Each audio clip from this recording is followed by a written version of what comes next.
दोस्तों स्वागत है आपका एक नए और फ्रेश एपिसोड में। और आज के इस एपिसोड में हम JKSSB जेई का पेपर एनालिसिस करने वाले हैं और एनालिसिस के साथ साथ में हम कट ऑफ पे भी डिस्कस करेंगे कि ये कट ऑफ क्या जाने वाला है, ये एक्सपेक्टेड कट ऑफ 2021 का क्या जाने वाला है। आप तो जानते ही हैं कि JKSSB ने अपनी ऑफिशियल वेबसाइट पे आंसर कीज़ का जो वो लिंक प्रोवाइड कर दिया है और डेफिनेटली आपने चेक किया होगा और आपको ये पता होगा कि आपका स्कोर किस रेंज में लाई कर रहा है। तो डेफिनेटली ये वीडियो देखने के बाद आप ये बात का अंदाज़ा लगा पाएंगे कि आप कितने परसेंट सेफ है और आपका स्कोर कितना परसेंट सेफ है। तो ये वीडियो एंड तक देखने के बाद ही आप जान पाएंगे कि आपकी सिलेक्शन के कितने परसेंट चांसेस हैं दोस्तों। तो वीडियो में आगे बढ़ने से पहले मैं चाहूँगा कि अगर आप मेरे यूट्यूब चैनल पर नए हैं तो मेरे चैनल को सब्सक्राइब करें, वीडियो को लाइक करें और शेयर करें। इसी के साथ साथ में दोस्तों आपको वीडियो के डिस्क्रिप्शन में हमारे सोशल मीडिया के लिंक्स मिल जाएंगे। सोशल मीडिया जैसे कि इंस्टाग्राम, फेसबुक और ट्विटर, आप वहाँ पे जाके भी हमें ज़रूर फॉलो करें। चलिए वीडियो को शुरू करते हैं। देखिए दोस्तों, जैसा कि आप सब जानते हैं JKSSB ने जेई का पेपर अलग अलग फेजेस में कंडक्ट किया, अलग अलग डेज पे अलग अलग शिफ्ट्स में कंडक्ट किया, क्योंकि आप जानते हैं कि इसमें जो टोटल नंबर ऑफ़ कैंडिडेट्स थे बहुत ज़्यादा थे। तो ऐसे में JKSSB के लिए काफ़ी मुश्किल था कैंडिडेट्स को हैंडल करना, कैंडिडेट्स को मैनेज करना और एग्ज़ाम सेंटर्स को जो है वो मैनेज करना। इसलिए इस एग्ज़ाम को जो है वो शिफ्ट में लिया गया और कंप्यूटर बेस्ड लिया गया। ठीक है, तो सबसे पहले हम नज़र दौड़ाते हैं आपकी एनालिसिस ऑफ पेपर। आपके पेपर पैटर्न क्या था। देखिए यहाँ पे आप देख सकते हैं कि टोटल नंबर ऑफ क्वेश्चंस आपके 120 थे। तो 120 क्वेश्चंस में से अगर हम बात करें आपके लेवल ऑफ पेपर, तो आपका जो पेपर लेवल पेपर का था वो 60% ईजी टू मॉडरेट था और 40% मॉडरेट टू टफ था। ठीक है, तो यानी कि ये था आपके पेपर का ट्रेंड। 60% आपका इजी टू मॉडरेट था और 40% आपका मॉडरेट टू टफ था। इट मीन्स जिन्होंने सिंसियरली प्रिपरेशन की होगी, जिन्होंने मॉक टेस्ट दिए होंगे, जिन्होंने टेस्ट सीरीज दी होंगी, तो डेफिनेटली उनके 90% जो है वो सिलेक्शन के चांसेस हैं। ठीक है, तो ऑब्वियसली उन्होंने पेपर भी अच्छा किया होगा। ठीक है, तो ये था। उसके बाद यहाँ पे हम थोड़ा सा डिस्कस करते हैं कि प्रॉब्लम क्या किस तरह की फेस करनी पड़ी कैंडिडेट्स को। यहाँ पे हम एग्जांपल के तौर पे दो कैंडिडेट्स ले लेते हैं, एक पी है एक क्यू है। दो कैंडिडेट्स मान लीजिए, दो कैंडिडेट्स की अलग अलग शिफ्ट्स हैं। इसकी शिफ्ट 1 है या मान लीजिए इनकी दोनों की शिफ्ट सेम है। ठीक है, शिफ्ट 1, तो दोनों की शिफ्ट सेम है। पी कैंडिडेट है, क्यू कैंडिडेट है। अब पी कैंडिडेट ने क्या किया, क्वेश्चन नंबर 1 से लेकर 10 तक क्वेश्चन अटेम्प्ट किए। देखा उसने क्वेश्चन नंबर 1 से 10 तक उसने सिर्फ 2 क्वेश्चन अटेम्प्ट किए, यानी कि 2 ही क्वेश्चन उसको टोटल आते थे, उसने सिर्फ 2 क्वेश्चन किए। ठीक है, उसके बाद जो कैंडिडेट क्यू था, कैंडिडेट क्यू ने क्या किया, क्वेश्चन नंबर 1 से लेकर 10 तक क्वेश्चन अटेम्प्ट किए और उसमें से 80% उसके क्वेश्चन ठीक थे, यानी कि 8 क्वेश्चन उसके ठीक थे। अब क्या होगा, क्वेश्चन नंबर 11 थोड़ा सा डिसाइडिंग फैक्टर रहेगा आपके ओवरऑल पेपर के जाने का। ठीक है, क्वेश्चन नंबर 11 जो है वो डिसाइडिंग फैक्टर रहता है। अब यहाँ पे क्या हुआ कि ये जो क्वेश्चन नंबर 11, ये दोनों के केस में थोड़ा सा डिसाइडिंग फैक्टर रहा।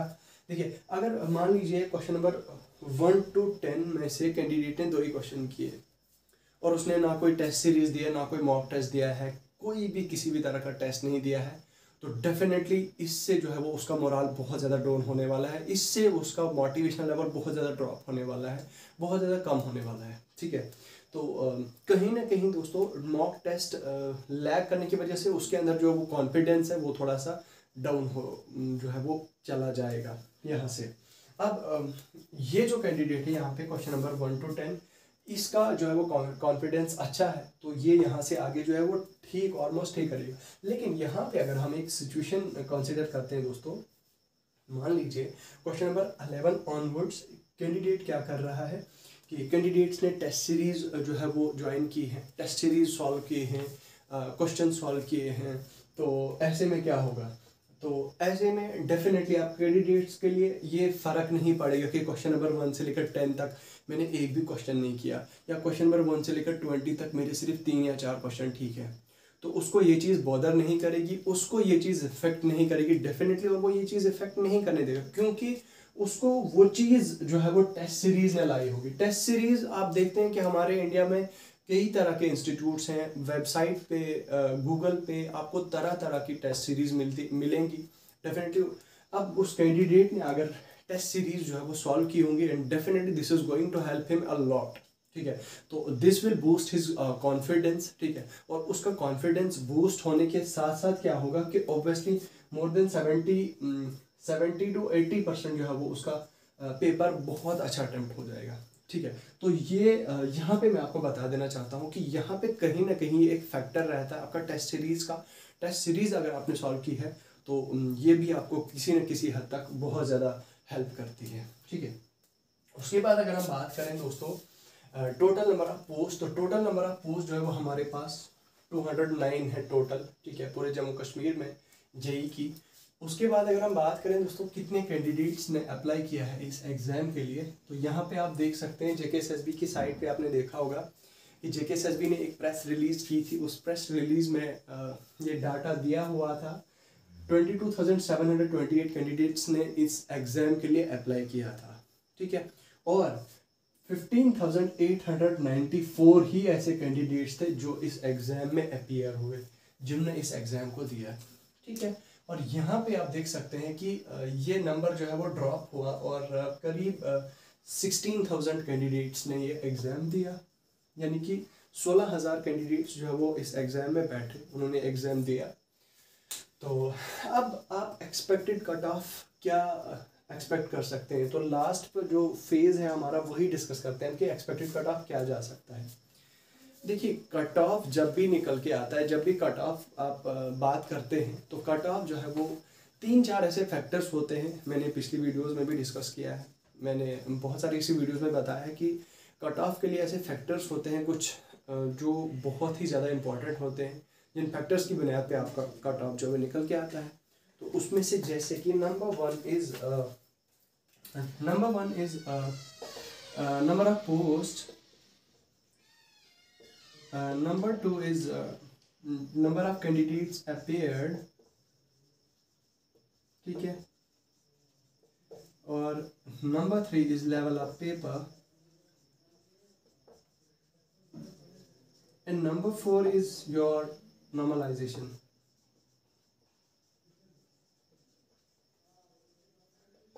देखिए दोस्तों ये 4 ऐसे फैक्टर्स होते हैं, ये कहीं ना कहीं एक बहुत बड़ा रोल प्ले करती हैं आपका कट ऑफ डिटरमाइन करने के लिए। आपका कट ऑफ जो है वो इन्हीं की बुनियाद पे निकल के आता है। अब मैं आपको बता दूं कि मान लीजिए कोई ऐसा एग्ज़ाम है जिसमें नंबर ऑफ पोस्ट जो है वो बहुत ज़्यादा है, लेकिन ऑन एन एवरेज कैंडिडेट्स बहुत कम उसमें अपीयर हुए हैं, तो मोर देन 90% चांस ये रहता है कि उस एग्ज़ाम का कट ऑफ जो है वो लो जाए, ठीक है। पोस्ट अगर ज़्यादा है, ठीक है, पोस्ट ज़्यादा है और कैंडिडेट्स कम अपीयर हुए हैं, ठीक है, तो आपका कट ऑफ जो है वो लो जाने का चांस होता है 90% से ज़्यादा, ओके।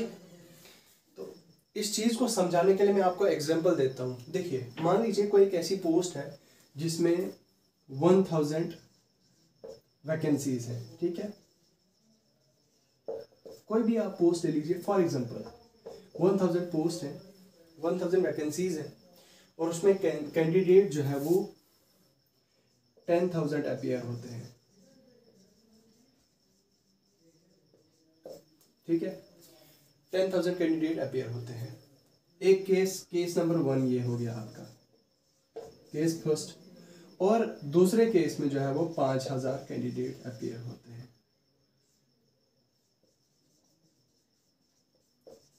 Case 2 second case. अब क्या होगा, यहाँ पे आप देख सकते हैं पहले केस में ऑब्वियसली आप इंजीनियर्स हैं तो आप ये चीज़ अच्छी तरह से समझ लेंगे, तो मुझे ज़्यादा एलाबोरेट करने की ज़रूरत नहीं पड़ेगी, बट स्टिल मैं आपको यहाँ पे बता दूँ कि यहाँ पे आपको एक पोस्ट के लिए 10 कैंडिडेट्स जो है वो compete कर रहे हैं, ठीक है। और यहाँ पे अगर आप देखें केस सेकंड में अगर आप देखें तो यहाँ पे एक पोस्ट के लिए 5 कैंडिडेट्स जो है वो compete कर रहे हैं। तो अब आप देख सकते हैं दोनों केसेस में दोस्तों कंपटीशन बहुत वेरी कर रहा है, यानी कि कहीं ना कहीं ये जो दो फैक्टर्स हैं आपके नंबर ऑफ पोस्ट और total number of candidates appeared, ये एक बहुत बड़ा रोल प्ले करती हैं आपके कट ऑफ को डिटरमाइन करने के लिए, ठीक है, ये चीज़ है। उसके बाद है आपका नेक्स्ट लेवल ऑफ पेपर और नॉर्मलाइजेशन। देखिए लेवल ऑफ पेपर भी कहीं ना कहीं एक मेजर रोल प्ले करता है आपके कट ऑफ का हाई या लो जाने का। कहीं ना कहीं दोस्तों मैं आपको एक चीज़ बता देता हूँ कि जैसे कोई एक पेपर है जिसका लेवल जो है वो बहुत ज़्यादा हाई है, ठीक है, बहुत ज़्यादा हाई है और क्वेश्चन जो है वो 100 पूछे गए थे, 100 पूछे गए थे और 100 में से कैंडिडेट्स जो मेजॉरिटी कैंडिडेट्स हैं वो कितना स्कोर कर रहे हैं, 60 स्कोर कर रहे हैं, ठीक है, 60 स्कोर कर रहे हैं, लेवल बहुत हाई था। तो ऑब्वियस सी बात है इसका क्या जाएगा कट ऑफ, तो इसका तो 50s में ही जाएगा ना, 50s में ही जाएगा, 40 प्लस जाएगा, ठीक है।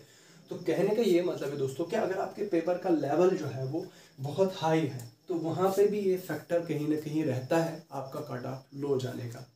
अगर आपका पेपर का लेवल जो है वो बहुत ज़्यादा लो है तो वो भी एक डिसाइडिंग फैक्टर रहता है आपके कट ऑफ को लेके। आपका कट ऑफ वहाँ पे भी आपका जो है वो कट ऑफ जो है वो हाई जा सकता है, ठीक है। उसके बाद आता है आपका नॉर्मलाइजेशन। अब ये नॉर्मलाइजेशन कैसे होती है, क्यों होती है? देखिए आपको मैंने कहा कि ये एग्ज़ाम जो है वो शिफ्ट्स में कराया गया है। आप जानते हैं कि JKSSB के ने जितने भी शिफ्ट्स कराई हैं जेई की, अलग अलग शिफ्ट से कराई हैं, अलग अलग शिफ्ट्स में एग्ज़ाम लिया, 1 2 3, पहले दिन में 2 शिफ्ट, दूसरे दिन 2 शिफ्ट, तीसरे दिन 3 शिफ्ट, ऐसे करके JKSSB ने जो है वो अलग अलग शिफ्ट्स में एग्ज़ाम लिया। अब मान लीजिए कोई ऐसी एक शिफ्ट है, डे 1 की मॉर्निंग शिफ्ट है, डे 1 की मॉर्निंग शिफ्ट है और मॉर्निंग शिफ्ट का पेपर जो है वो टफ आया है, ठीक है, लेकिन इवनिंग शिफ्ट जो है वो नॉर्मल है, वो ना ज़्यादा इजी है और ना ज़्यादा टफ है, मतलब इजी टू मॉडरेट, फाइन। उसके बाद अगर हम बात करें नेक्स्ट डे की, डे 2 की, डे 2 में मॉर्निंग और इवनिंग शिफ्ट है, लेकिन मॉर्निंग और इवनिंग शिफ्ट जो है वो नॉर्मल है, ना ज़्यादा इजी है ना ज़्यादा टफ है, ऑन एन एवरेज सेम है। उसके बाद डे 3 है, डे 3 की मॉर्निंग शिफ्ट जो है वो टफ है और इवनिंग शिफ्ट जो है वो बहुत ज़्यादा इजी है। अब यहाँ पे क्या हुआ, डे 1 में आपको मैं बता देता हूँ, डे 1 में हमने देखा morning shift evening shift, day 2 normal पूरा दोनों शिफ्ट्स, ठीक है। फिर आ गया आपका डे 3, डे 3 में आ गया आपका morning shift evening shift, morning shift easy है और इवनिंग शिफ्ट टफ है। अब देखोगे यहाँ पे क्या होगा, और ये जो इजी टफ, ये टफ ये जो सीन होता है ये दोस्तों गड़बड़ कर देता है, यही खराबी कर देता है और यही आपके पेपर में जो है वो थोड़ी सी कंट्रोवर्सी शुरू कर देता है। अब ये कंट्रोवर्सी ना हो, फसाद ना हो, इस पे बड़ा मसला ना हो, तो जो भी एग्जाम कंडक्टिंग बॉडी होती है तो वो क्या करती है, वो नॉर्मलाइजेशन करती है। नॉर्मलाइजेशन दोस्तों इसलिए की जाती है ताकि जितने भी ये लेवल, जितने भी एग्जाम्स हुए उन सारे कैंडिडेट्स के साथ जो है वो नाइंसाफ़ी ना हो, किसी के साथ भी गलत ना हो, ठीक है।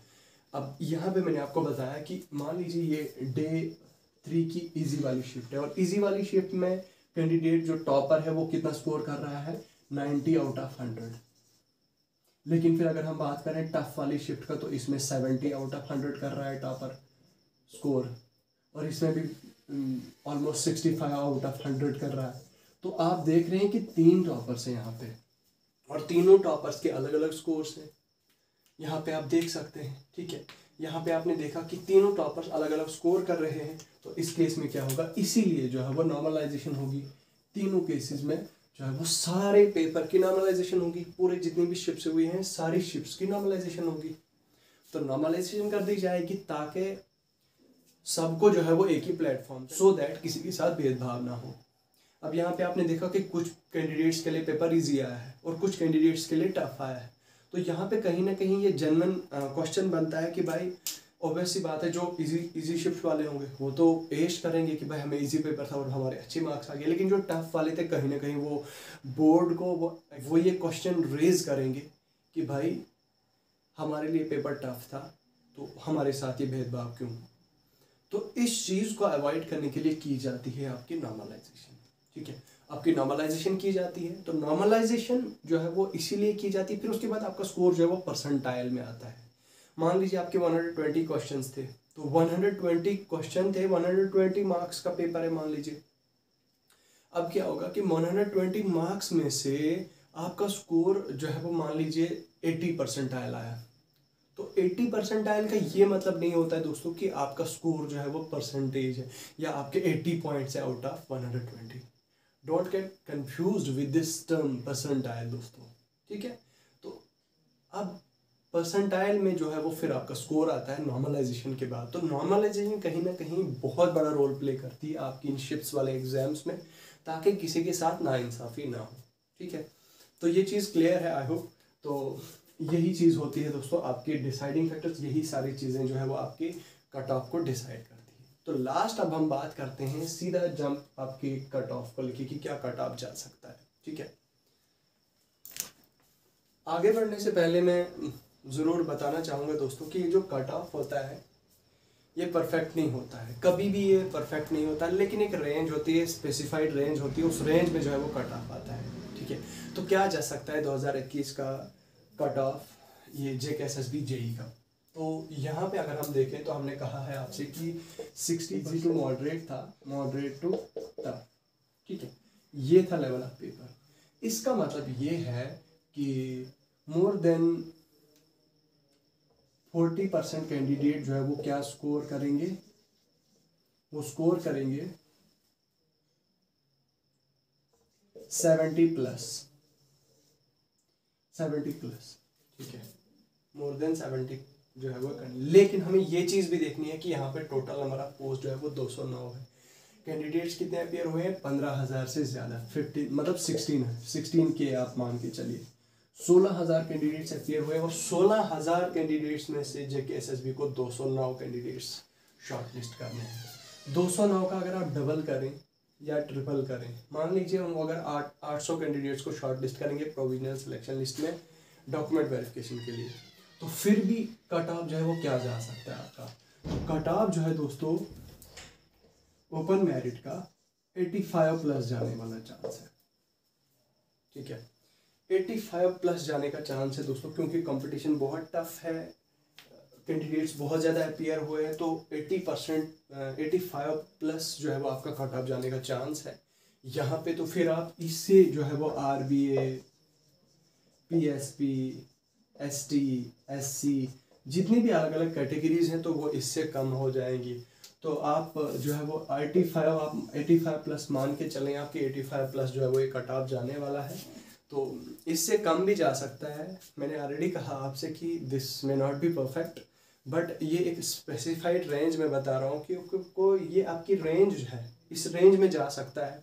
क्योंकि हमने देखा, पोस्ट भी देखी और कैंडिडेट्स कितने अपेयर हुए और लेवल ऑफ पेपर, इन सारी चीज़ों को मद्देनज़र रखते हुए हमने आपके साथ ये कट ऑफ जो है वो डिस्कस किया। तो 85 प्लस जो है ये कट ऑफ आपका जाने वाला है। तो बाकी दोस्तों अगर आपने अपनी आंसर की चेक की है और आपका स्कोर 70s में आ रहा है, 70 प्लस आ रहा है, तो फिर भी मैं आपको जो है वो सेफ कहूँगा, ठीक है। अगर आप ऐसे कैंडिडेट हैं, आप कह रहे हैं कि सर मेरा स्कोर जो है वो 69 पॉइंट समथिंग आ रहा है, 68 आ रहा है, तो भी मैं आपको कहूँगा कि आपका स्कोर जो है वो सेफ है, आपको डॉक्यूमेंट वेरिफिकेशन के लिए बुलाया जा सकता है, ठीक है। तो बस यही है दोस्तों स्पेसिफाइड कट ऑफ जो जा सकती है। आपने देखा लेवल ऑफ पेपर सब आप जानते हैं, आप पूरी अच्छी तरह से जानते हैं। बाकी वीडियो को एंड तक देखने के लिए शुक्रिया दोस्तों। अगर आपको वीडियो अच्छी लगी तो वीडियो को लाइक करें, वीडियो को शेयर करें और हमारे व्लॉगिंग चैनल का लिंक आपको डिस्क्रिप्शन में मिल जाएगा, आप वहाँ पे जाके हमारे व्लॉगिंग चैनल को भी सब्सक्राइब करें। और इसी के साथ साथ में दोस्तों हमारे सोशल मीडिया पे हमें इंस्टाग्राम पे फॉलो करें, फेसबुक पे फॉलो करें और ट्विटर पे भी फॉलो करें। बाकी मिलता हूँ आपसे नेक्स्ट वीडियो में, तब तक के लिए अपना ख्याल रखिएगा दोस्तों। खुदा।